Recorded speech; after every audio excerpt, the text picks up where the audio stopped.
Time covered overtime. OT, baby. I'm getting my voice back. I'm so excited. I liked the Friday voice. I didn't have a voice. Hi, I'm Harris Faulkner. You and Tony like that voice. I was decidedly silent most of the time, and it was deep. Hey, David Asman. Hey! Melissa Francis, Jedediah Bila's on the couch today. This is a good show. This is a fun day. Interesting hour of television. We ended on a dark note with the Stanford University rape story, but that has been a big conversation. I know that many people have been having. I'm sure it's lit up our chat. We should get on there. By the way, you mentioned that guy that it was in a courtroom that jumped across at the guy who murdered his daughter. At his daughter's attacker. And I was saying I would have done exactly the same thing. Oh. Exactly the same thing. So I'm getting on Facebook Live right now because we are, going into our second week there, and we just want to welcome everybody there now on Facebook Live. We see you guys taking over the feed. Thank you. Good. A couple things, as Sandra was just saying, that rape case is one that's getting a lot of traction. And the last thing also that we talked about was Katie Couric. Katie Couric, yeah. And so on the live chat, Emily Trex writes, well, look how fast this works. Katie who? I mean, it's what do you guys think about the problem of the editing behind the scenes? I think it's a huge problem, and a repeated pattern for her, and just, Well, it is now. I think, in this day and age with the way technology is and how prepared people are when they go into interviews, though, and you can have your phone running, and everyone is really cautious about this, and so many question the media. It's astonishing to me that she thought she was going to get away with this, that no one was going to catch her, because 20 years ago you could get away with something like that, but now, even if you had an agenda, I mean, it doesn't take a genius to sit back and say, this would be really easy to figure out. And be careful what you wish for. She's the producer. There are a lot of us anchors who think, gee, I'd like to add producer to my name.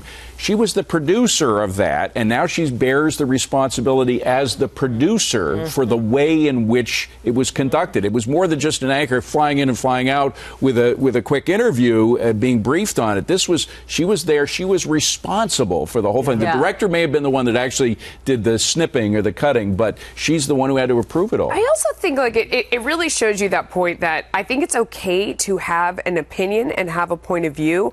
We're all human. If you're engaged in the process and you're engaged in politics and you're engaged in current events, you generally have an opinion. But you have to be, number one, open about it, and number two, objective. Then when you sit down, and sometimes that's saying, I'm coming from this point of view, but I'm hearing you say this, and sort of having a discussion. You don't then secretly stack the deck. I think she's someone who's, number one, denied having an opinion and tried to act like she's unbiased when she's not. And then number two, sat there and stacked the deck. And it's just, if you truly believe in your points, you don't have to cheat like that. You know what I think is interesting too, Sandra? What's going on with the State Department right now? They're in trouble for having edited a video. Speaking of editing, that is public record, and now Secretary And how Kerry, real is the outrage that we're hearing from John Kerry? But the same thing is happening. Yeah. I mean, we have this in two different spectrums here. I think that's fascinating. Yeah. You guys are pointing to the technology that could keep us from doing this. I'm pointing to the moral base that keeps us doing it as a society. Why do we even tolerate? You're right. We should be really angry. And Melissa, I think, brought up the key point here, which is that if the evidence points to a certain conclusion in any kind of report, whether it's a newspaper article or a television spot or whatever it is, you focus on the evidence. You don't try to twist the evidence to make your point. You don't come to the point before you've done the reporting. You come to the point after you've done the reporting. Yeah, if you feel that strongly, write an op-ed. I mean, there are plenty of other ways. If you have that kind of strong opinion, you want to go out and make a point, there's a lot of avenues to do it. Do a documentary, where you have that's the what outcome she did. that you want. But she did it. This was supposed to be real. I mean, you can have it. You can be like Michael Moore. We all know Michael Moore's got an agenda. He gets out there. You know what you're getting when you go to the theater and you watch what he has. Do a documentary with comment. Yeah, right. That's opinion. Don't do a documentary using your long name as a journalist. People trust you and pretending it's news. So a lot of people want to talk about Bernie Sanders. Yes, seeing that. I love that. Chat. Rufus Sulphur says, "Wouldn't it be a hoot if President Trump appointed Bernie as the chairman of the ethics committee?" Laugh out loud. I had asked during the live TV version of us. We're live now, but the TV version of us, was there crossover between a Trump and a Bernie follower. The one thing we saw today with Bernie Sanders outside the White House is this guy doesn't have a lot of quit in him. I mean, they do have that in common. Yeah. I don't know where people are getting that idea from, where they feel like people, there's some of the polling. I don't people think have that's been going to asked. happen. Because once they start listening, I mean, Trump and Bernie Sanders have nothing really in common. No, they absolutely do. I policy-wise. totally disagree because they have screw the system.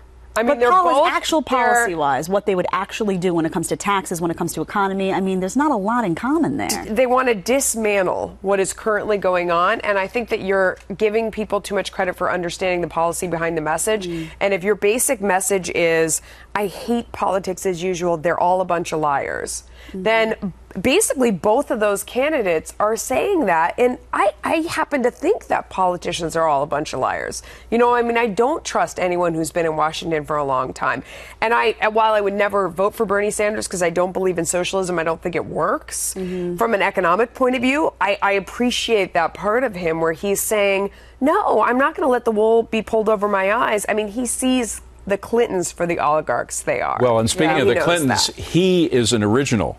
We were talking about Hillary Clinton during our 1 hour of Outnumbered and how she is not seen as being an original, as being unique, as being genuine. Authentic. He is genuine. He's authentic. And he does, I mean, I know a lot of people say a lot of Donald Trump is for show, he's a showman, et cetera, but he's an original. Yeah. You know, there's only one Donald Trump. There's only one Bernie Sanders. I guess Larry David does a good impression of him. But, I was just but basically, there's technically only two Bernie Sanders. Yeah, exactly. Bob Hawthorne, who's watching us on Facebook Live, you're not creepy. Dude, we love the fact that you tune in and look at our shoes.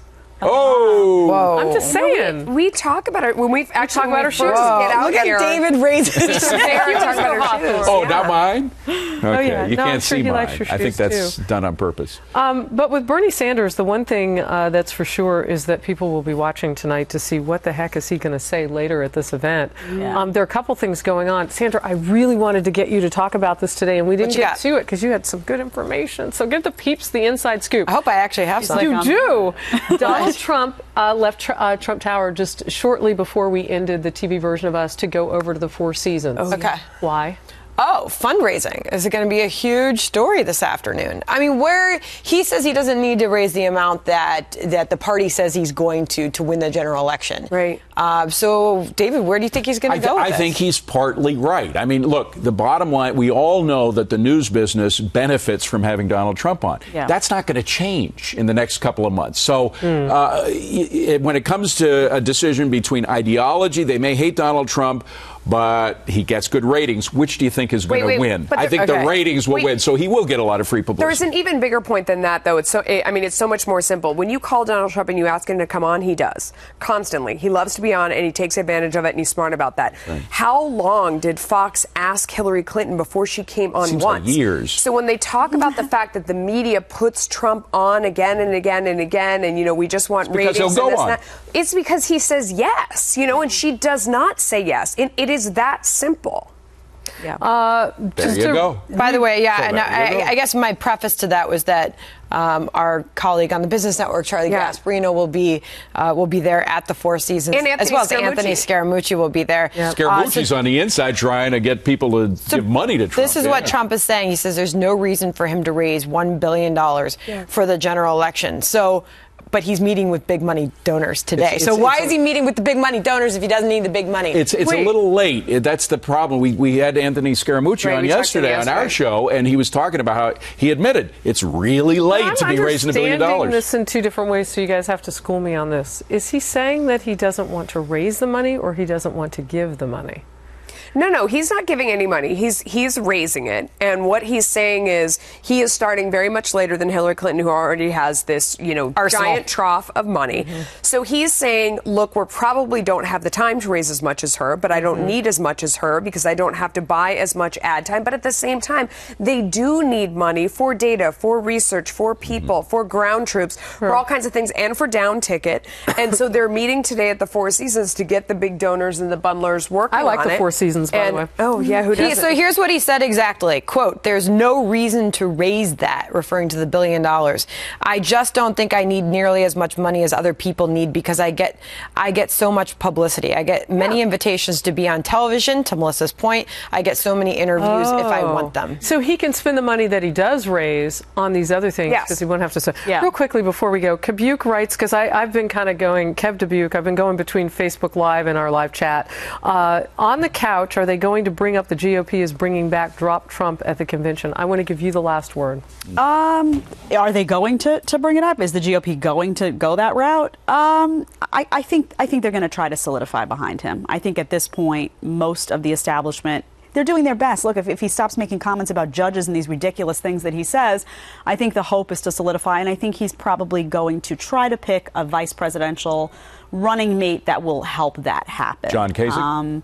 John Kasich won't do it. I think that would be a great pick, but I don't think he'll do it. And I think, like I said before on our live show, if it's Hillary Bernie, if that happens, Republicans better get to it, because that's a very difficult ticket. And that also will prevent what we were talking about before, which is a lot of these independents who would be inclined to go for Bernie. They're not going to go to Trump if Bernie has just joined hands with Hillary Clinton. So maybe, although that's a pretty left-leaning ticket. You almost tip over.